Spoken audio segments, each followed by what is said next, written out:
Bueno, aquí estamos. ¿Les gustó la cortina de la... ¿Se escuchó la cortina de Nada y Fuera del Texto? Miren qué loco. El texto del que vamos a hablar hoy es el texto en el cual está citada la frase Nada hay fuera del texto.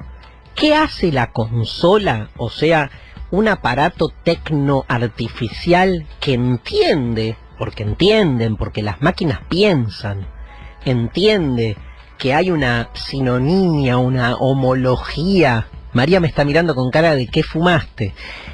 Hay una homología, ¿qué es esto que tengo acá? ¿Qué? No grabes esto, que vamos todos presos, María, por favor.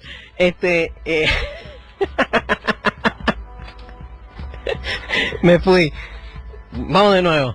La frase Nada hay fuera del texto, ¿sí?, que es la que le da nombre y título a esta sección del programa, donde lo que hacemos es recorrer distintos libros de la historia de la filosofía.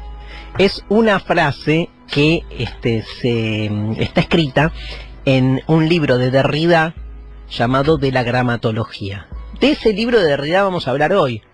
Ahora, la máquina, digamos, entendiendo que hay ahí un colapso de repetición infinita de frases, deja de funcionar y empieza a hacer cualquier cosa. Así que, muchachos, se viene el apocalipsis técnico. Estamos en sus manos. Nada hay fuera del texto. Y en este caso, el libro del que vamos a hablar es De la gramatología de Jacques Derrida. A ver, es un reduccionismo absurdo, ¿sí?, pensar que la frase Nada hay fuera del texto resume un libro del carajo como es De la gramatología. Para mí es de esos libros, digamos, claves en el sentido de que apuntan a correr el eje a una forma de pensar. No sé si el libro en su totalidad tiene esta característica, pero de algún modo corona, consuma todo un trabajo que Derrida viene haciendo en los años 60, que es la irrupción de su teoría de la deconstrucción o de su filosofía deconstructiva, corriendo, digamos, o provocando un colapso en lo que entendemos como relación lineal que hay entre la escritura y la voz, ¿no? Entre, diríamos más simple, pensar, hablar y escribir. Lo que pasa que, y acá debo decir esto, Derrida, este libro es del año 67, recopila artículos escritos años anteriores. O sea, Derrida es un filósofo que no es para que lo lea, y menos el primer Derrida, cualquiera. No estoy siendo elitista con esto. Cuando digo cualquiera, lo explico, me remito a alguien que no tenga background filosófico. O sea, en todo este libro, Derrida relee a Lévi-Strauss, relee a Rousseau, está dialogando con otros filósofos, y sobre todo relee a Saussure, a Ferdinand de Saussure. O sea que se supone que uno tiene que tener algún manejo de categorías como mínimo lingüísticas y filosóficas en un sentido amplio, pero no da. O sea, si no leíste filosofía y decís Darío me contó de la gramatología, me encantó, quiero leerlo, ya me acuerdo que me pasó con una persona que me escribió y me recagó a puteadas porque se compró, aparte es un libro carísimo de siglo XXI, España creo que es. Y entonces, nada, o sea, es para alguien que tenga algún tipo de, digamos, de conocimiento previo. Si no, hay miles de libros que explican a Derrida, a ese primer Derrida, que están buenísimos. En este programa no le hacemos asco a los manuales, ni a los libros que explican otros libros, ni a esto que estamos haciendo nosotros, que es como un libro que explica otro libro, que explica otro libro. Si hablar siempre es estar refiriéndose a otro acto del lenguaje, entonces, ¿qué nos pasa? Que de repente sostenemos que los libros que comentan otros libros son como libros de segunda, ¿no? Como si los libros originales en sí mismos no fuesen libros de segunda, porque están seguramente hablando con otros libros o textos. Miren qué loco, porque la idea central de la gramatología en esta frase, nada hay fuera del texto, tiene que ver un poco con esto. O sea, el libro de Derrida es un libro donde Derrida lo que busca es, en su tarea de deconstrucción de la metafísica, perdón por el tecnicismo, pero lo que busca es demoler ese orden desde el cual estructuramos el sentido de la realidad. Lo busca demoler, y la estructura del sentido de la realidad está basada en un pensamiento binario, donde hay categorías, digamos, que más importantes que otras, o categorías, digamos, que su presencia, su ser, dependen del acompañamiento por, digamos, por ausencia o por oposición de otra. El bien y el mal, ¿no? La luz y la oscuridad, digamos, todo el tiempo Derrida va a estar queriendo demostrarnos que ese orden primario, digamos, puede ambiguarse. Pero para él la clave está en que ese orden binario se expresa sobre todo en el lenguaje. Y que el lenguaje en algún punto, como bien se viene pensando en filosofía desde Kant en adelante, el lenguaje estructura sentido. En Kant el lenguaje es como una expresión del entendimiento, que es el que estructura el sentido.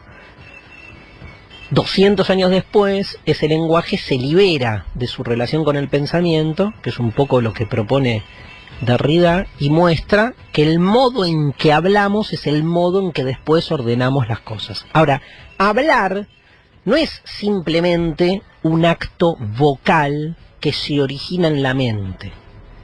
¿Qué quiere decir Derrida en un título que resume su propuesta? De la gramatología vendría a ser algo así como la ciencia de la escritura, la ciencia de la letra escrita, ¿no? O sea, ¿por qué? Porque lo dije, la escritura es una copia de la lengua oral, o sea que primero pensamos, después hablamos y después escribimos, y que cuando escribimos copiamos lo que hablamos, y que cuando hablamos copiamos lo que pensamos. Derrida dice, no muchachos, es al revés. Primero escribimos. O sea, primero la escritura. Vos decís, no boludo, pero ahora no estoy escribiendo cuando hablo. Derrida te diría, sí estás escribiendo, porque vos decís no boludo, y todo el mundo reconoce en el no boludo una palabra con un significado. Para reconocerla, esa palabra tiene que estar inscripta en una memoria, que hace que cada vez que escucho la frase no boludo, reconozca de lo que estoy hablando. O sea, que tiene que salir de mi mente y objetivarse en una inscripción. Es muy fuerte cambiar el eje, porque siempre la escritura fue la hija boba del pensamiento, o del lenguaje oral o verbal, que para la tradición fonocéntrica, término que utiliza Derrida, fono, foné, voz, para la tradición fonocéntrica, la voz está más cerca del pensamiento. Miren qué metáfora pedorra. O sea, ¿por qué primero hablamos y después escribimos? Porque escribís con los dedos, pero hablás con la boca, que está más cerca del cerebro donde se supone que pensás. Increíble, o sea, 2500 años de filosofía para pegarte un tiro en los huevos y decir, viste que los grandes sistemas filosóficos siempre tienen alguna pedorrada donde vos tocas ahí, ¿no? Desarmás ahí, se te cae después todo. Pero esa especie de asociación del pensamiento y la voz es como yo te digo, la voz de la conciencia, y la tenés adentro, ¿no? Diría el Diego. ¿La tenés adentro cómo? Digamos, y porque cuando pensás, claro, el ejercicio orgánico del pensamiento lo hace el fucking cerebro. Pero el cerebro parecería como estar mucho más cerca de lo que después sale como voz verbal que de la escritura. Lo que hay que hacer es reinterpretar lo que es escribir. Evidentemente escribir tiene más que ver con esta iteración, dice Derrida, o sea, con esta repetición de sentido, que lo que hace es, en definitiva, generar una continuidad. Está escrito en algún lado que la palabra caca significa caca, siempre significa caca. Ese siempre significa, supone una inscripción por fuera de la mente, por fuera de la voz. Es muy interesante incluso pensar si quieren, para los que nos copa la escritura, yo ahora estoy así como de luna de miel con mi libro nuevo, Mariana Collante, que también escribe. Iván, ¿te gusta escribir?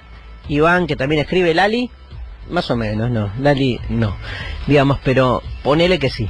Digamos, para los que escribimos, ¿no? Hay como, realmente cuando uno hace una especie de introspección, por llamarlo así, en el acto creativo de la escritura, uno se da cuenta que no está pensando y pasando lista y después baja a la mano lo que previamente pensó. A ver, ¿qué escribo? Voy a escribir la República Argentina, nada. O sea, cuando escribís con el cuerpo, escribís con los dedos, nadie escribe con la cabeza.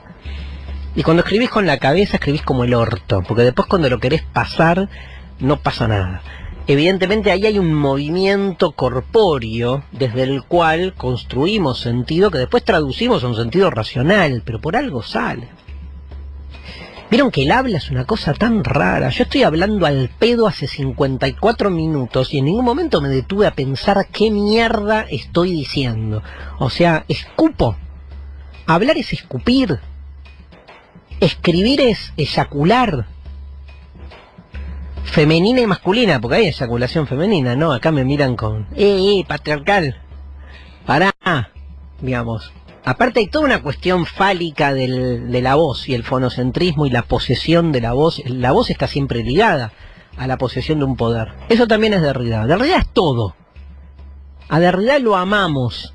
Es nuestro novio, que se nos fue, pero por eso lo queremos más. Derrida dice en Políticas de la Amistad que el amor a los muertos es un amor superior, porque no tiene devolución y lo amás igual. En cambio, amar a un pelotudo... Ahora hay que amar sin devolución, muchachos, muchacho y muchacha. Me comí uno... ¿De qué eran los sándwiches? Me comí uno que tenía Roquefort, ¿puede ser? Sí. ¿Qué? Roquefort es un término... Sí, queso azul. Bueno, tenemos un audio que nos preparó Mariana en función de la frase fundamental de la gramatología que aparece por la página 200 y pico, donde Derrida, peleándose con todo el mundo, dicen, bueno, muchachos, a ver, acá la cuestión es que somos habla. Lengua, escritura, somos texto, no somos habla como lo expliqué antes, porque si no parece que dije todo al revés. Digo, somos texto, antes que nada. No, boludo, sos un cuerpo. No, somos texto, porque cuando decís no, boludo, somos cuerpo, estás diciendo un texto. O sea, el ser humano no puede pensarse por fuera del texto. Nada hay fuera del texto. Dice ahí Derrida en un debate que por ahí va por otro lado, pero la frase después se independiza. Es la frase 10 que yo analizo en mi libro Filosofía en 11 frases. Paso del chivo. Y genera como mucho impacto. Yo cuando defiendo mucho esta frase, siempre hay uno que aparece y me dice, bueno, nada hay fuera del texto, y Auschwitz... Viste que te corren como... Y vos decís, ¿Auschwitz qué es? ¿Una palabra? No, ahí hubo muertos concretos, sí, pero pensar lo que sea, Auschwitz, la muerte, el asesinato, la injusticia, supone la construcción de un texto. Lo definitorio de lo humano es el texto. Si algún día podemos construir una sociedad posttextual, me encanta. Sería una sociedad poshumana también, y estaría bueno mandar a la mierda todo esto, pero mientras, en la ambigüedad de los textos, incluso les diría, se encuentra algo de nuestra libertad. Porque si los textos son textos que siempre significan algo, con un acceso claro para todos, bueno, qué cagada, qué aburrida la existencia si todo texto significara de manera clara y distinta. Por suerte está la oscuridad, la ambigüedad, como en estos audios de personalidades fundamentales de la historia de la cultura jurídica, institucional, política y filosófica de Occidente. ¿Por qué la cómoda se llama cómoda y por qué no se llama así la cama, que es cómoda? ¿Quién es el que pone los nombres? ¿Quién es el que pone el título? ¿El que inventó? Todos los discursos tienen un secreto. Y ese secreto no está en la información que transmiten.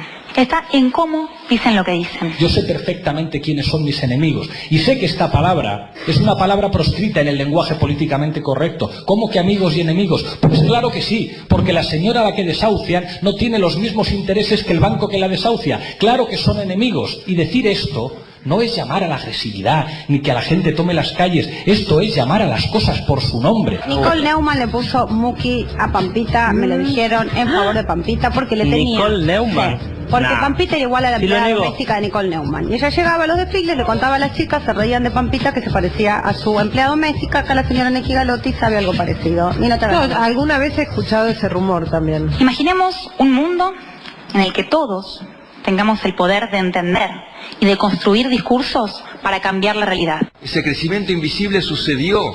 Es como cuando empezamos un edificio. En el pozo no se ve lo que estamos haciendo. ¿Qué le pasa? ¿Y qué más? Por ustedes, por culpa de Mujeres en Lucha, por culpa de las feminazis. Hay palabras de las denominadas malas palabras que son irreemplazables. No es lo mismo decir que una persona es tonta o sonsa que decir que es un pelotudo. ¿Sabe qué dice la gente? Se viene el surdaje. Haciendo una pequeña síntesis del fin de semana. Corte que vino la yuta y piramos. Vamos a casa, dije. Corte que fuimos a casa, estaba mi viejo. Corte que nos empezó a bardear. Mandaba fruta al logi. Corte que cae mi vieja. Le pido una milanga. Corte que un segundo. Corte que te pongo. Uy. Si tenés que descartar algo, dejarlo afuera. ¿Cómo le decís a eso? Está out. Como el béisbol. Out, fuera de juego. Out, claro. Béisbol, mira. ¿Pero qué te pasa, man? ¿Cuándo vas a aprender a hablar?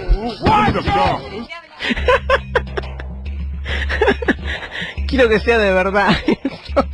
Que no sea una representación. Corte que vino la yuta y piramos. Vamos a casa, dije. Corte que fuimos a casa, estaba mi viejo. Corte que nos empezó a bardear. Mandaba fruta el logia. Pero aparte el maestro que se enoja, ¿no? Porque esto se llama mensaje del Ministerio de Educación. Pobres, los caga a pedos, los caga a golpes. O sea, el paradigma educativo frente al mal habla, la violencia corporal. Estamos volviendo a la época medieval. Muchachos y muchachas, a ver, tantas cosas escuchamos. El Muki a Pampita es genial.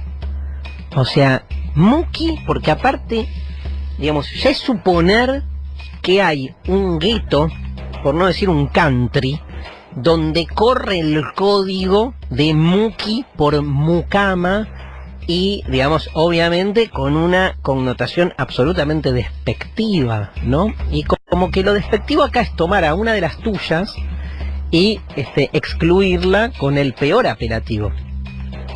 Chicas, las mukis son las que les lavan las bombachas, chicas, y las que hacen todo lo necesario para que después ustedes vayan y luzcan, ¿sí? Entonces, probablemente, digamos, en vez de pelearse y de, ay, no me digas muki, digamos, mirá si alguna vez alguna de estas agarra el término, ¿no? Y dice, qué orgullo, ¿no? Pero imposible.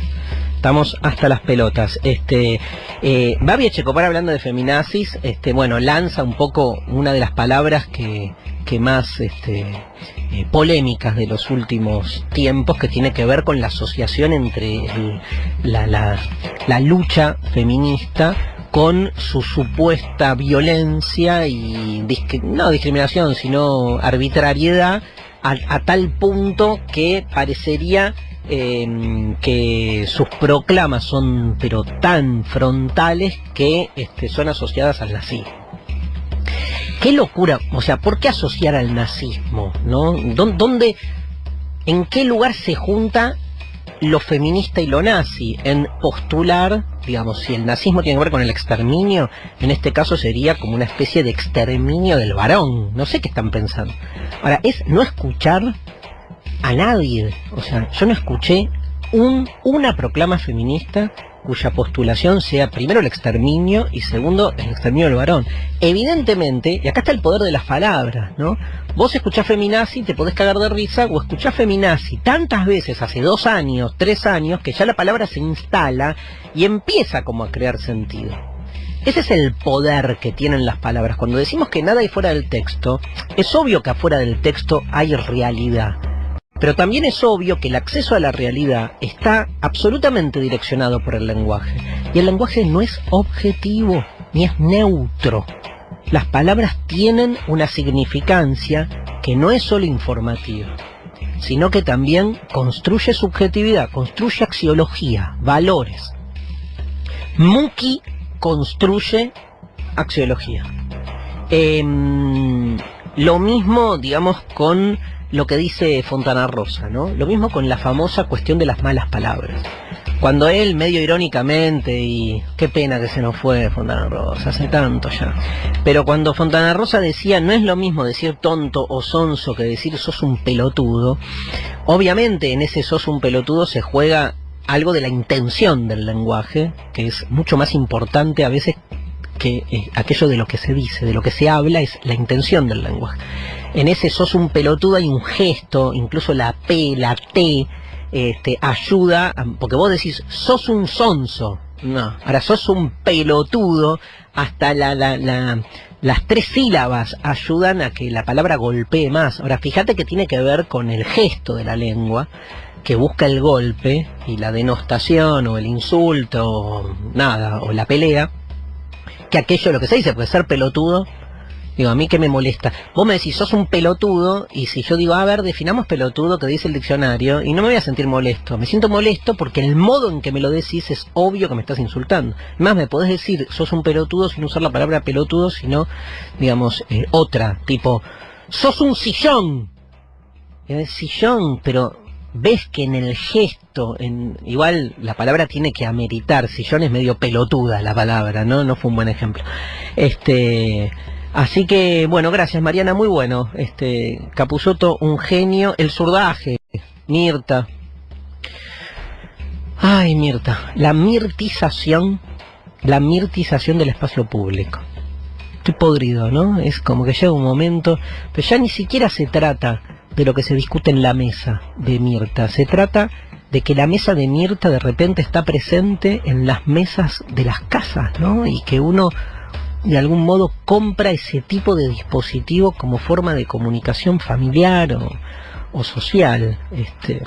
Y bueno, hablemos sin saber, para terminar, fue el primero que me encantó de por qué la cómoda se llama cómoda y por qué no se llama así la cama que es cómoda. Señoras y señores, con esto hay muchos que hemos hecho una carrera y somos felices de decir pelotudeces. El mundo está tan hecho mierda que por lo menos nos puede salvar el absurdo. Nos vamos a la pausa con Charly García y Pedro Aznar. A ver, ¿empieza?